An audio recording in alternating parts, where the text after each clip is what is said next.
Do you know what your problem is?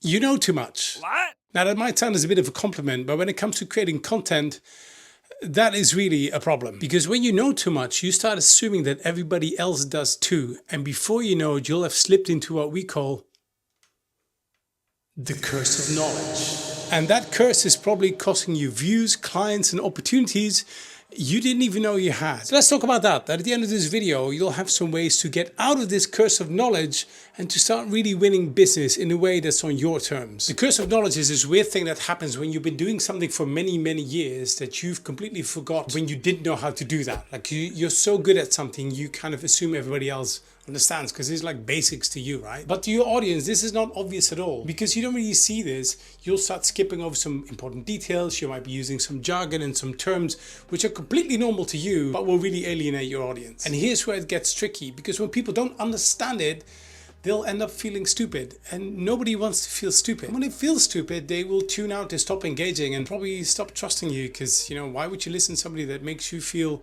like you're an idiot? You are made of stupid. It's a bit like sitting at your doctor's with the problem and they start explaining the diagnosis in terms you really don't understand. And you're sitting there thinking, what the hell are they talking about? And all of a sudden you just don't feel good about that doctor anymore. Even if they have all the accolades and they're clearly skilled and capable, you don't want to go back because you don't want to get that feeling again. It's the same thing online. People don't want to follow somebody who makes them feel dumb. They want to be with somebody who helps them understand, who makes them feel like they can connect. So here's 3 simple ways you can break the curse of knowledge. Step number 1, find out what your audience already knows. You can go on places like Quora or even under YouTube videos. Look at some of the questions people are asking, because it will give you good insight on what it is that they're looking for, kind of the language that they need. Have conversations with people. See if you can call somebody for like a 5-minute call to find out a bit more about what's going on in their world and where they are at. All that stuff is useful because you learn the language and you also find out what they already know. Therefore, you can have a bit of an idea what they don't know, which is then your opportunity again. Step number 2, translate your expertise in simple language. Use visuals, use a bit of B-roll,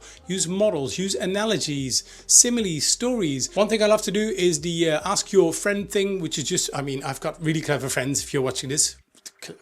The best friends ever. But a lot of them are not in my field. So sometimes I'll explain something to a friend to find out whether they actually, do they get it? Do they understand what it is that I'm talking about? And if it's not, I need to change my way of communicating that. I need to change my language to make sure that they do. Because, you know, if they get it, then a lot of other people will get it as well. Step number 3.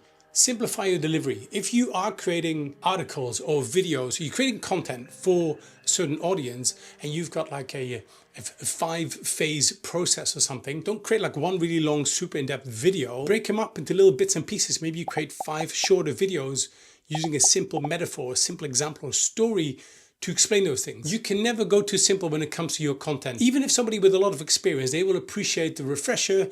And at best, you know, they look at what you have and they go like, I already knew this. It makes them feel good about themselves. But the real win is for the beginners. They'll thank you for it. They now feel included. They feel like they've actually learned something. They've actually gotten further. So here's what I've learned. The smartest people don't need to sound smart. The smartest people are very good at making other people feel smart and feel included and feel heard. That's why I think you can really grow an audience. Basically, if you want your content to connect and make clarity your superpower, keep it simple. And if you haven't completely figured out who your audience is, I would click on this video over here where we talk about finding your niche, because talking a little bit to everybody will usually lead to a lot of nothing. So check that one out to make sure that you find your right audience. I'll catch you next time.